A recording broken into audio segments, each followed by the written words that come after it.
দিলীপ ঘোষ 42 বছর ধরে ঘরবাড়ি ছেড়ে সমাজের কাজ করছে, 10 বছর রাজনীতি করছে। দিলীপ ঘোষের দিকে আঙুল তোলার হিম্মত কারো নেই, না পক্ষে না বিপক্ষে। যে কোনো ধরনের আমি চ্যালেঞ্জ করছি।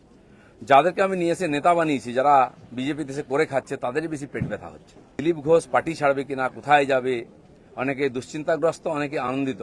দুশ্চিন্তা করার দরকার নেই, আনন্দিত হওয়ার দরকার নেই। দিলীপ ঘোষ দরকার হলে রাজনীতি ছাড়বে, কিন্তু পার্টি ছাড়বে না, বিজেপি ছাড়বে না, এটা পরিষ্কার বলে দিচ্ছি।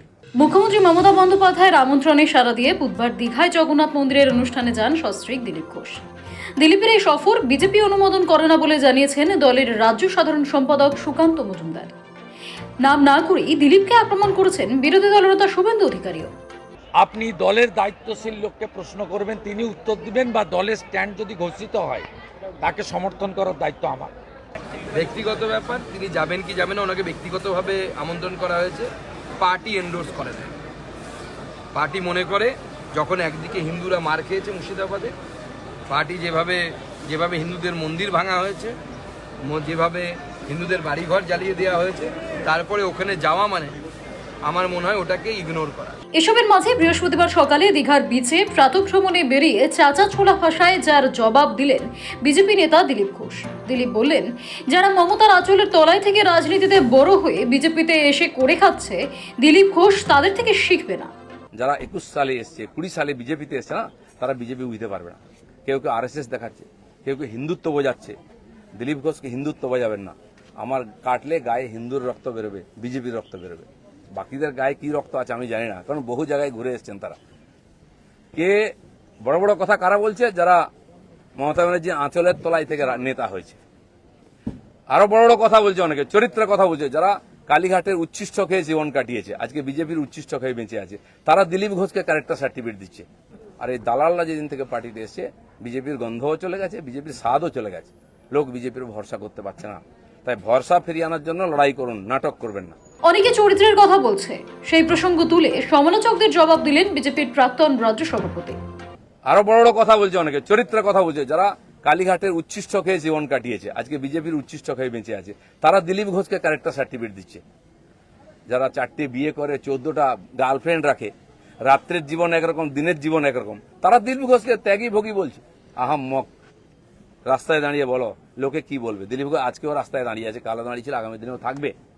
মানুষ জানে দিলীপ ঘোষ কি করেছে, দিলীপ ঘোষ কি। আমার মন আর মুখ এক, আমি পর্দার আড়ালে কথা বলি না। দিলীপের কথায় অনেকেই ভাবেন বাংলায় বিজেপি তৈরি হয়েছে 21 সালের পর। তারা বাংলায় বিজেপির মোট শহীদের সংখ্যাও জানেন না, তাই তারা বলেন 57 জন শহীদের কথা, অথচ বাংলায় বিজেপির শহীদ সংখ্যা 257 জন। কেউ বলছে 57 জন শহীদ হয়েছে, তারা ভাবছেন যে 21 সালে বোধহয় বিজেপি তৈরি হয়েছে। তা হয়নি। 257 জন শহীদ হয়েছে, রাজনৈতিক শহীদ। সেই শহীদ ভুলিনি, কারণ আমার সময় তারা প্রাণ দিয়েছেন। দিলীপ সরাসরি কারুর নাম মুখে আনেননি, তবে অনেকের মতে নাম না করে শুভেন্দু সুকান্তদেরকেই নিশানা করেছেন তিনি। বিদ্রুপের সুরে এও বলেন, অনেকে অভ্যাসবশত বিতর্ক শুরু করেছেন। এই ঘটনাকে নিয়ে বহু রকম তর্ক বিতর্ক শুরু হয়ে গেছে।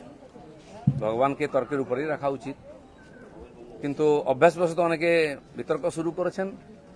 এবং মজার ব্যাপার, আমি কেন ভগবানের কাছে এসেছি তাতে অনেকের কষ্ট হয়েছে। আমি দেখি না কে মন্দির তৈরি করেছে, আমি ভগবানকেই দেখি। আর এটা আমরা জানি যে মন্দির যেই তৈরি করুক, ভগবান সবার হয়। পশ্চিমবাংলায় সবকিছু তো রাজনীতি হয়, হয়েওছে। কিন্তু আমার খুব মজা লাগছে, আমার পার্টির কিছু লোক খুব কষ্ট পেয়েছে। যে পার্টির কর্মীরা কষ্ট পেয়েছেন, হতাশায় ভুগছেন, কেউ কেউ ভাবছে সুসাইড করবে কিনা। আমি বলছি, বিজেপি করতে গেলে হতাশায় ভুগবেন না, চোখের জল ফেলবেন না, কারণ আমরা পার্টি দাঁড় করিয়েছি রক্ত দিয়ে আর ঘাম দিয়ে। সৌজন্যের রাজনীতি বোঝাতে দিলীপ টেনে এনেছেন প্রাক্তন প্রধানমন্ত্রী অটল বিহারী বাজপেয়ী, বর্তমান প্রধানমন্ত্রী নরেন্দ্র মোদীর বিদেশ সফরের প্রসঙ্গ। দিলীপ বলেন, যারা এই অপসংস্কৃতি আনতে চাইছে তারা বিজেপি বোঝে না। আমরা সেই পার্টির সংস্কৃতি মানি যে পার্টির প্রধানমন্ত্রী অটল বিহারী বাজপেয়ী কালীঘাটে গিয়ে মমতা ব্যানার্জির মায়ের পায়ে হাত দিয়ে প্রণাম করেছিলেন। আমরা সেই সংস্কৃতির লোক। রাজনীতি আমার কোনো শত্রু নাই, আমি সবাইকে মিত্র করার চেষ্টা করি। আর মিত্র করেছে বলে ভারতীয় জনতা পার্টি এত বড় হয়েছে।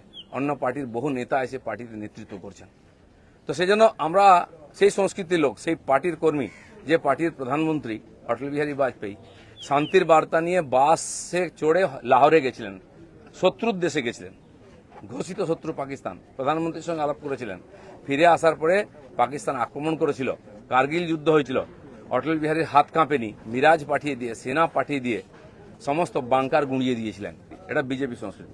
আমার প্রধানমন্ত্রী নরেন্দ্র মোদী, তিনি নওয়াজ শরীফের বাড়িতে বিয়েতে নেমন্ত্রণ রক্ষা করতে গেছিলেন, কোনো প্রোটোকল মানেননি, আশীর্বাদ করেছিলেন মেয়েকে, কিন্তু তারপরে পাঠানকোট হয়েছিল। আমরা যেন আমাদের পরিচিতি না ভুলে যাই।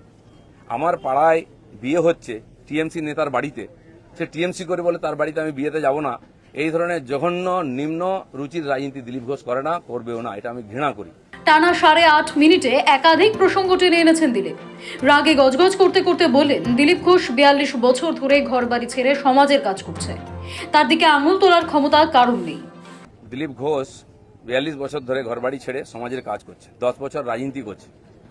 দিলীপ ঘোষের দিকে আঙুল তোলার হিম্মত কারণে, না পক্ষে না বিপক্ষে, যে কোনো ধরনের আমি চ্যালেঞ্জ করছি। যাদেরকে আমি নিয়ে এসে নেতা বানিয়েছি, যারা বিজেপি দেশে করে খাচ্ছে, তাদেরই বেশি পেট ব্যথা হচ্ছে।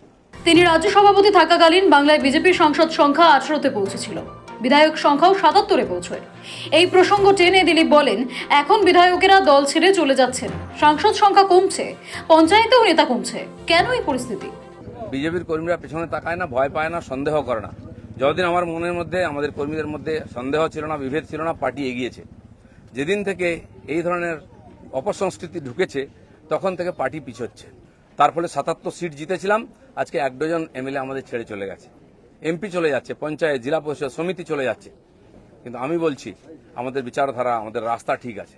আজ যারা বড় বড় কথা বলছেন, তারা হিন্দুর জন্য কতটা লড়াই করেছেন, কি ত্যাগ করেছেন? 4 পয়সার ত্যাগ নেই। বিজেপিতে কামাতে এসছেন, কামানো কমে যাচ্ছে। আমি দোকান সাজিয়ে দিয়েছিলাম 77টা এমএলএ দিয়ে, 1 ডজন এমএলএ আজকে নাই কেন? এমপি কোথায় গেল? জেলা পরিষদ, সমিতি প্রধান চলে যাচ্ছে কেন? জবাব কে দেবে?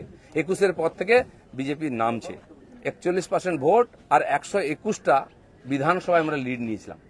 5 বছর পরে 24 সালের ইলেকশনে সেই ভোট 39% নেমেছে, আর 91টা বিধানসভায় আমরা লিড পেয়েছি। পার্টি এগোচ্ছে না পিছোচ্ছে? আমরা হার জিততে ভুলে গেছি 21 সালের পরে। তাৎপর্যপূর্ণ বিষয় হলো, দীঘা থেকে ফেসবুক লাইভে সাংবাদিক বৈঠকের শুরুতেই দিলীপকে বলতে শোনা গিয়েছে জয় জগন্নাথ। আর সাংবাদিক বৈঠক শেষে তাকে ঘিরে থাকা ভিড় থেকে স্লোগান উঠেছে, মমতা বন্দ্যোপাধ্যায় জিন্দাবাদ, তৃণমূল কংগ্রেসে দিলীপ ঘোষ স্বাগতম। দিলীপ অবশ্য আগেই স্পষ্ট করেছেন, প্রয়োজনে রাজনীতি ছেড়ে দেবেন, কিন্তু বিজেপি নয়। দিলীপ ঘোষ লড়াইটা রাজনৈতিক লড়াইতে রাখছেন, ভগবানের বিরুদ্ধে, মন্দিরের বিরুদ্ধে নিয়ে গেলেন না।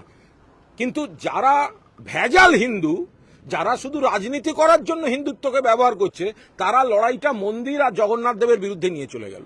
দলের নেতাদের নিয়ে উষ্মা প্রকাশ করলেও বৃহস্পতিবার দিলীপ ঘোষ বুঝিয়ে দিয়েছেন, তিনি বিজেপিতে ছিলেন, আছেন, থাকবেন।